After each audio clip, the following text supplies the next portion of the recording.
Hello नमस्ते नमस्ते। आज फेरि म एउटा गेमभन्दा अघि चाहिँ एउटा मैले एनालाइज लिएर आएको छु नेपालको गेमको लागि। आज चाहिँ नेपालले चाहिँ अस्ट्रेलियाको डार्बिनमा भइरहेको टप इन T20 लिगमा आज नेपालको दोस्रो गेम छ। नेपालले हिजो पहिलो गेम हारेको थियो, आज 5 विकेटले हारेको थियो। आज नेपालको दोस्रो गेम छ। आज नेपालको दोस्रो गेम बङ्गलादेशको हाई पर्फर्मेन्स क्याम्पसँग छ।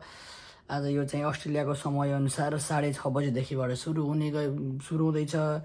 र आज चाहिँ नेपालले खास के गर्नुपर्छ भनेपछि नेपालले चाहिँ हिजो जे गल्ती गरेको थियो, नेपालले चाहिँ पहिले चाहिँ विकेट गुमाएपछि नेपालले दबाब आएर अनि फेरि प्रत्येक ब्याट्सम्यानले डट बल खाने, अनि फेरि चाहिँ पछाडिको आउने ब्याट्सम्यानहरूलाई चाहिँ एकदम प्रेसर दिने काम भयो हिजो चाहिँ। अनि फेरि चाहिँ हामीले चाहिँ रेस्पोन्सिबिलिटी लिएर चाहिँ कुनै पनि ब्याट्सम्यानले खेल्न सकेन हिजो चाहिँ।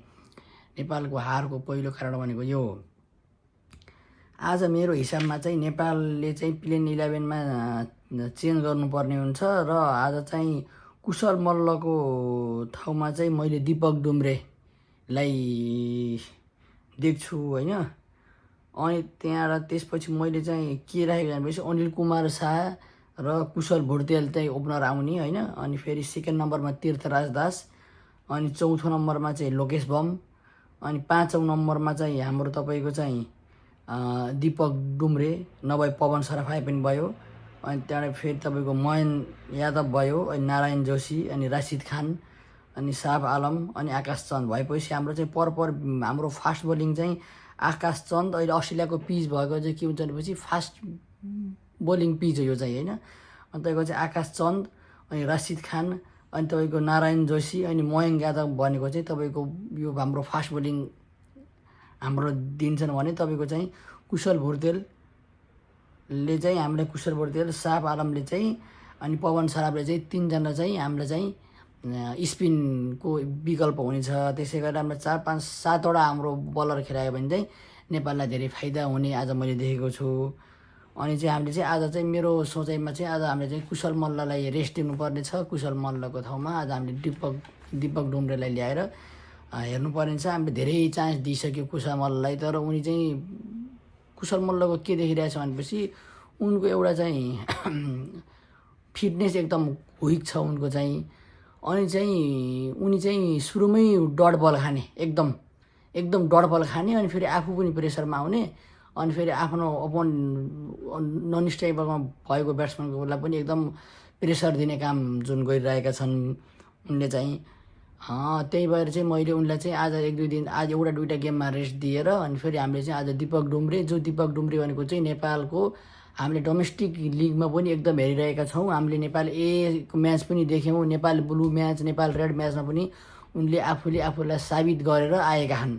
दीपक डुम्रे चाहिँ एकदम राम्रो फिनिसिङ, राम्रो मिडल अर्डर गर्न खेल्न सक्ने एकदम इमर्जिङ ट्यालेन्ट भएकाले आज म चाहिँ दीपक डुम्रेलाई खेलेको हेर्न चाहन्छु।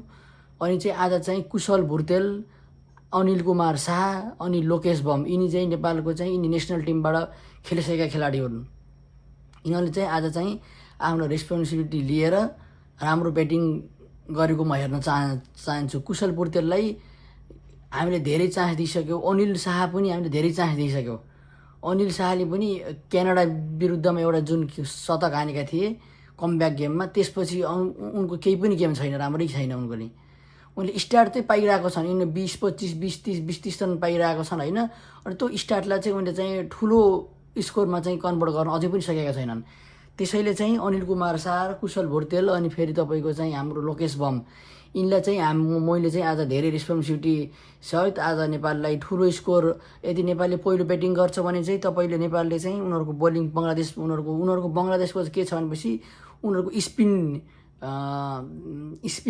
चाहिँ अलि उनीहरूको स्ट्रङ छ। अहिले तपाईँको हाई पर्फर्मेन्स क्याम्पमा चाहिँ स्ट्रङ अलि राम्रो छ। तर हामीले लास्ट पाके यो बङ्गलादेशको हेर्छौँ भने चाहिँ बङ्गलादेशले चाहिँ अहिले बङ्गलादेशको के थियो पहिले भनेपछि चाहिँ बङ्गलादेशमा चाहिँ स्पिन चाहिँ राम्रो खेल्ने स्पिनर चाहिँ राम्रो छ बङ्गलादेशमा भन्ने थियो। तर अहिले चाहिँ बङ्गलादेशमा चाहिँ के छ भनेपछि फास्ट बलर उनीहरूले चाहिँ फास्ट बलर एकदम अहिले हेक्दो गइरहेको छ होइन।